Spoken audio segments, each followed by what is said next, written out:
US ಅಲ್ಲಿ grocery store ಹೇಗಿದೆ ನೋಡೋಣ ಬನ್ನಿ. ಕೆಲವೊಂದ್ಸರಿ ಇಲ್ಲಿ ಪ್ರೈಸ್ ಏನ್ ಹಾಕಿರ್ತಾರಲ್ಲ, ಆಫರ್ಸ್ ಎಲ್ಲ ಇರುತ್ತೆ, ಕನ್ಫ್ಯೂಸಿಂಗ್ ಆಗಿರುತ್ತೆ. ಸೊ ಅದಕ್ಕೆ ಇಲ್ಲಿ ಹೋಗಿ ನಾವು ಸ್ಕ್ಯಾನ್ ಮಾಡಿದ್ರೆ ಅದನ್ನ ಕರೆಕ್ಟ್ ಪ್ರೈಸ್ ನ ತೋರಿಸುತ್ತೆ.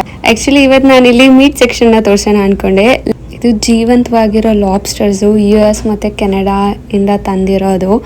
ಯಪ್ಪ ಹೆಂಗಿದೆ ಅಲ್ವಾ, ಇದನ್ನ ನಿಮ್ಮ ಮುಂದೆನೆ ಅವರು ಕಟ್ ಮಾಡಿ ಎಲ್ಲ ಕೊಡ್ತಾರೆ. ಇಲ್ಲಿ ಜನ ಎಲ್ಲಾ ತರದ ಮಾಂಸ ಕೂಡ ತಿಂತಾರೆ. ಪಿಗ್ಗು ಮತ್ತು ಬೀಫು, ಚಿಕನ್ನು, ಗೋಟು, ಲ್ಯಾಂಬು, ಮೀಟ್ ಆ ಥರ ಎಲ್ಲ ಮೀಟು ನಿಮಗೆ ಯಾವ ಥರ ಬೇಕೋ ಆ ಥರ ಕಟ್ ಮಾಡಿರೋದು ಸಿಗುತ್ತೆ ಇಲ್ಲಿ. ಈ ಕಪ್ಪೆ ಚಿಪ್ ಒಳಗಡೆ ಇರೋ ಹುಳ ಇರುತ್ತಲ್ಲ ಅದಿದು. ಆ್ಯಂಡ್ ಫ್ರೋಝನ್ ಮೀಟು ಕೂಡ ಸಿಗುತ್ತೆ. ಪ್ರೈಸ್ ಎಲ್ಲಾನು ಕೂಡ ನೀವು ಏನು ತಗೊಂತೀರಲ್ಲ ಅದ್ರ ಮೇಲೆ ಡಿಪೆಂಡ್ ಆಗುತ್ತೆ. ನಾನು ಬರೀ ಬೋನ್ಲೆಸ್ ಚಿಕನ್ನ ತಗೊಳ್ಳೋದು. ಅದು 1 kgಗೆ 400 ಇಂದ 450 ರುಪೀಸ್ ಬೀಳುತ್ತೆ. ಇಲ್ಲಿ ಎಲ್ಲಾನು LBs ಅಲ್ಲಿ ವೇ ಮಾಡ್ತಾರೆ, ಕೆಜಿಸ್ ಅಲ್ಲಿ ಮಾಡಲ್ಲ. This is one of my favourite cookies.